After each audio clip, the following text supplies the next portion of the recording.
Hi, welcome. I'm Drippy and I will be guiding you through the steps. Let's get started. Start with the bathroom faucet that you think gets used the most. You will start by getting a baseline measurement. This is the current flow of your faucet before removing the aerator.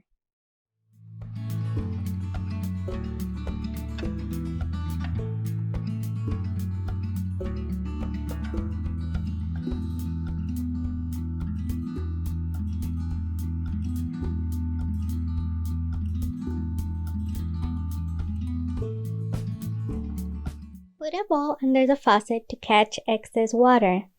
Turn on the faucet full blast. Person A will use the stopwatch and will tell person B when to put the flow rate back under the faucet and when to remove it. Collect the water for 5 seconds. Hold the bag by the top corners and at an eye level to determine what line the water reached. This shows gallons per minute. As you can see on my bag, I collected about 2.7 gallons per minute. That is a lot of water. Empty the water on a bucket or a large container for later use. Write your findings on the baseline flow rate table found on your booklet under Step 1. Repeat the procedure 2 more times. Write your results and calculate the average. This will give you the average flow rate. Now let's remove the aerator. Most aerators can be removed by hand. You can use a small cloth for better grip if needed. If unable to remove it by hand, use pliers, but make sure to use the cloth around the aerator. After removing the aerator, you will measure the water flow without the aerator, just like we did with the baseline flow. We only need to do this once. Write your findings on the flow rate without aerator box on your booklet. Let's install the new aerator, but before we do that, let's check that there's nothing left on the faucet from the old aerator.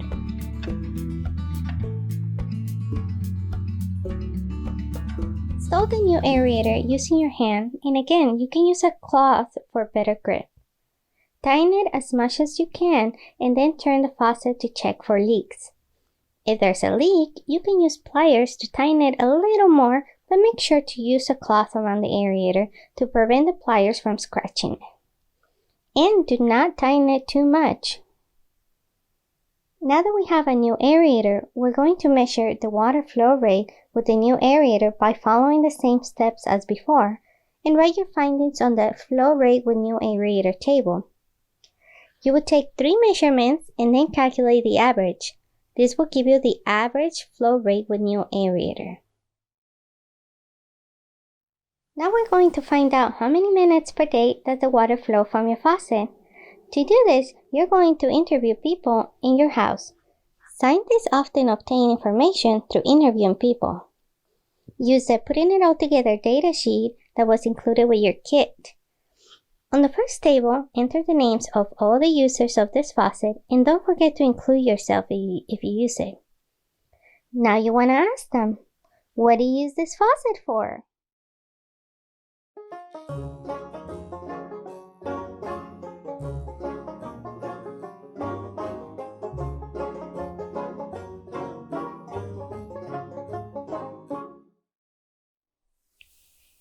Ask them how many times they do each activity and write it down on the table sheet. Also ask how long is the water running for each use.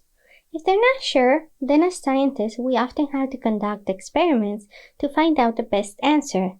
One suggestion is to use your stopwatch to time how many seconds the water is running during each water use. Calculate the total seconds per day that the water runs for each water use by multiplying the number of times per day value by the duration for each time value.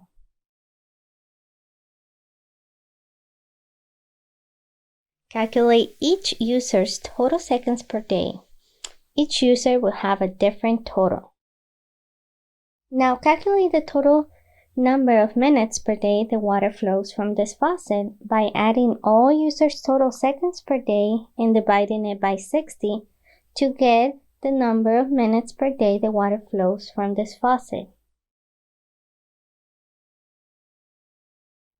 To determine whether the new aerator resulted in water savings, we're going to copy some results from step 1 and step 2. I'm going to show you some examples.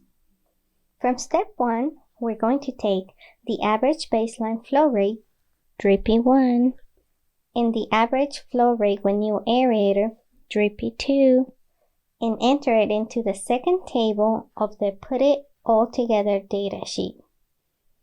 Now, enter the calculated total number of minutes per day the faucet flows from the above table, drippy 3, and enter it on the table.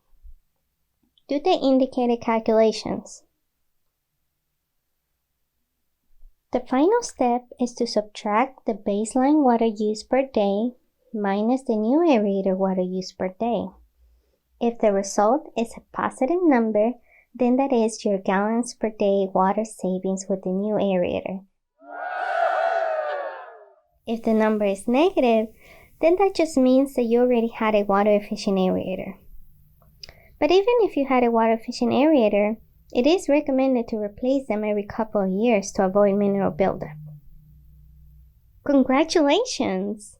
You are a water investigator and a very smart water saver.